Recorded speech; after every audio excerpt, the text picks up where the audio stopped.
Hi everyone. My name is Tommy. I'm the owner of Aquael, Colorado. I would like to excuse me for all the mess, but I would like to introduce you to our latest product. It's an inline diffuser. Now there are many inline diffusers on the market. However, we designed it here in Colorado, and we sent the design over to the manufacturers in Hong Kong, and they making for us. They just now sent us the prototype of the two new design. That way we can testing it, give them feedback and everything, and before they make mass production for us. So let me show you this why this is new. This one will be for 19 millimeter, which is 3/4 tubings. So any filters like Aquael, for example, they're using 19 millimeter filter. So the only way for you to use that is you either have to reducing it to 16 and then go back up to 19 for your outflow. And then on this side is a 25 millimeters that fit any filters that is using 1 inch tubing like Fluval, or people that using Sump that they can hook up to their return pumps. Yeah, the material is made by aluminum, so it does not rust. There is a viewing window for you to see if that your ceramic is ever clogged. Let me go into details. So the way of our design is we making CNC aluminum blocks straight through, so that way your water's moving from one end to another without restrictions. And then we attaching another CNC blocks that carry the diffusion sheet right here. Excuse, my son is counting in the background. That you can attach to here in any directions you want, depends on your alignment of your tubings, and then it will diffuse the CO2 inside into the streamline. It's like that, so it does not reducing the flow at all. And this blocks right here not only is carry the diffusion, that way you can replaceable. So if you want to order, you can increase, like add a replacement one. So if you want to cleaning it, you can take this one, soak it in like bleach or anything, and then add the spare one in there for you while you cleaning it.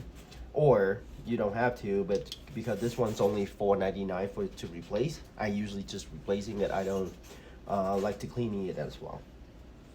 Inside of here below it, there is a silicone piece. What it does is it's acting as a check valve. So the pressure, so it's installed, so silicones go in there, there's a spring, and then you install this one on top of it. So when you apply this here and tied it and screw it in. Now what it does is that spring is act as your check valve. So when your CO2 turn off, it will the pressure back from this one in here soak through the disc backward. The spring will push that silicone back down, so the water never travel back down to your CO2 line. So that acts as a check valve for you. Now when the CO2 turn on, of course the pressure is stronger than the spring. It will push that silicone open and then diffuse CO2s in there. Like I said, this one you can fully attach like this. So if your line is from the filter go up and then it goes sideways like this, and you want your CO2 tubing to angle up without kinks, you can install like as a square with the line. Now if you have a longer tubing, you want to install it like longer, you can install it at vertically direction, so that way it's matching with your tubing, so that way it does not kinks at all. It comes with the 4 screw for you to tie it down as well. So of course it comes with the screwdriver and the 2 hose clamp.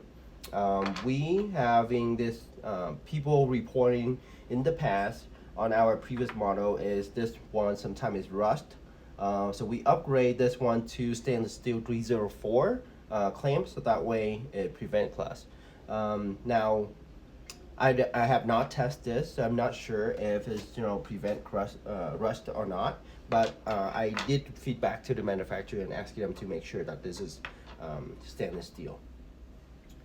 But yeah, so let's go right there. Go in. Same thing for the 25 is huge, but I think it's matching the 1-inch tubing just fine. So you can just blocking it without even see like it's even there. As you can see, if the tubing is like go up like that. This window is helping you, observing how much CO2 is going in, how big is the bubble are, if it's ever clogged. You can easy to observing it without taking it apart. Yeah. So I just got back from AGA, so we are looking to test this throughout the week, and then providing them feedback. If anything needs to be changed, I don't think there will be any, unless there's some fail mechanic part. But so far, I don't see anything. Most likely, we're gonna mass produce by next week, and have it available by the end of the month. So normally we sell our 12 and 16 millimeter as $29.99. I don't see any cost significantly for the 19 to actually increasing the price. So it's gonna remain at $29.99. For the 25 millimeter, which is 1 inch, we did have about 10% of cost to producing it because of the amount of aluminum they use and the amount of labor. So I have to basically waiting for the calculations of the freight to get here, because we ship this by air. It's twice the weight of this one, so we have to wait until we receiving the bill. But I don't think it's gonna exceed $40. Maybe it's only increased like $5 to like $34.99. Or the worst case scenario is like $40. But I don't think it's that much, because it does actually weigh double on the other one. If you follow my Facebook, we have the packaging of this one listed already. I designed it like a couple weeks ago and sent it to the printing manufacturers. But yeah, that's all of it. It was nice seeing everybody as AGA. Yeah, hope you have a good day. Let me know what you think about this, and I'm happy to take the feedback from you guys too. Thank you.